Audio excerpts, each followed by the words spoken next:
तो यहाँ पर हमने देखा कि अपवर्तनांक क्या होता है।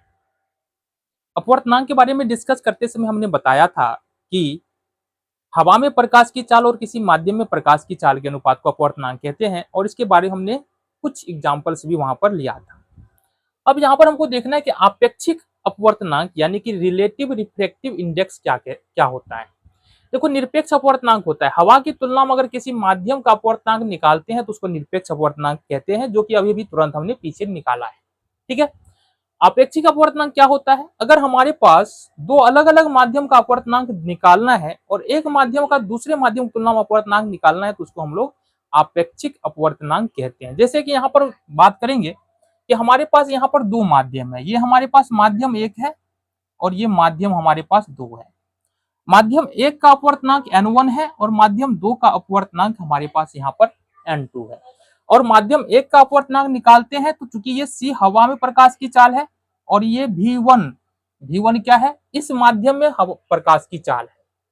इसी तरह से n2 निकालते तो c हवा में प्रकाश की चाल है और v2 दूसरे माध्यम में प्रकाश की चाल है। ये दोनों अलग अलग माध्यमों का अपवर्तनांक यहाँ पर हवा की तुलना में दिया हुआ है। हवा के सापेक्ष यहाँ पर हमने अपवर्तनांक निकाला है माध्यम एक और माध्यम दो का। ठीक है। फिर बात उठता है कि आपेक्षिक अपवर्तनांक क्या होता है। आपेक्षिक अपवर्तनांक का मतलब है कि n21 निकालेंगे। n21 के कहने का मतलब है कि माध्यम दो का माध्यम एक की तुलना में अपवर्तनांक या माध्यम दो का माध्यम एक के सापेक्ष अपवर्तनांक हम निकालेंगे तो ये होता है हमारा n2 बट्टे n1। क्या होता है? n2 बट्टे n1। अब जाहिर सी बात है, अगर हम निकालते हैं n21 तो n2 का मान क्या हमारा c बट्टे v2 और n1 का मान है हमारा c बट्टे v1।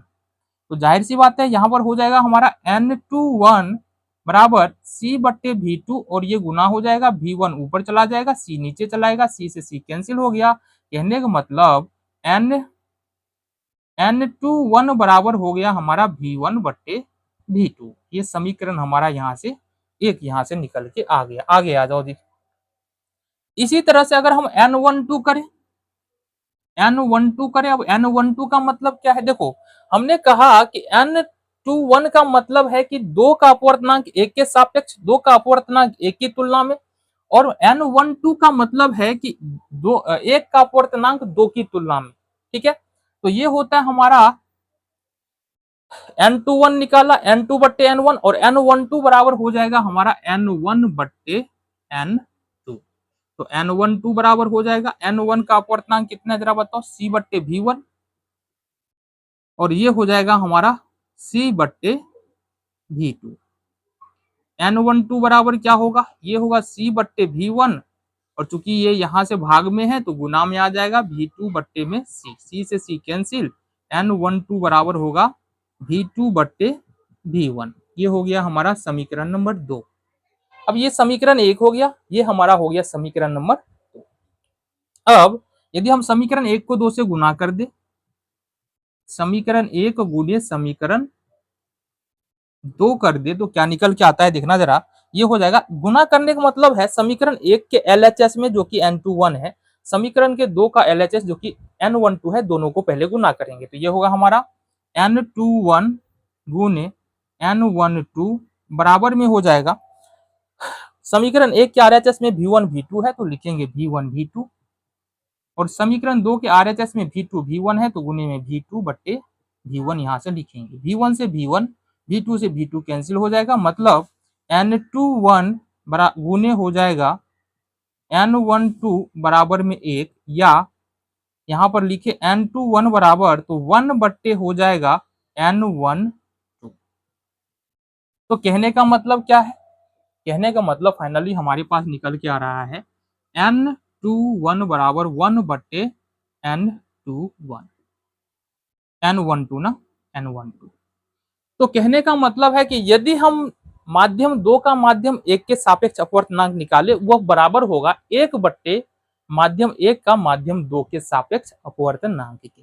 अब देखो, सिर्फ यहाँ पर इस सूत्र को निकाल लेने से काम तो बनेगा नहीं, जब तक कि इस पर हम कुछ प्रश्न देखेंगे नहीं, हमको समझ में नहीं आने वाला है। तो आओ जरा कुछ प्रश्नों को यहाँ पर देख लेते हैं। तो यहाँ पर हम देख लेते हैं कि आपेक्षिक अपवर्तनांक पे किस तरह के प्रश्न पूछे जाते हैं और उन प्रश्नों को हम लोग कैसे सॉल्व करते हैं।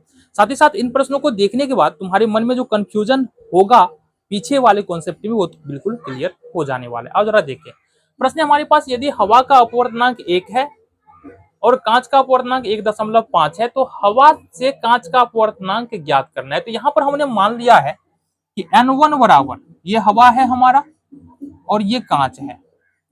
हवा को हमने माना है, हवा वाले माध्यम में जो अपवर्तनांक है तो उसका हमने निकाला अपवर्तनांक हवा की तुलना में। N1 बराबर 1 निकला है और N2 बराबर जो कांच का अपवर्तनांक निकाला है हमने या निकलता है, वो निकलता है हवा की तुलना में 1.5। N1 N2 हमको यहाँ पर पता है।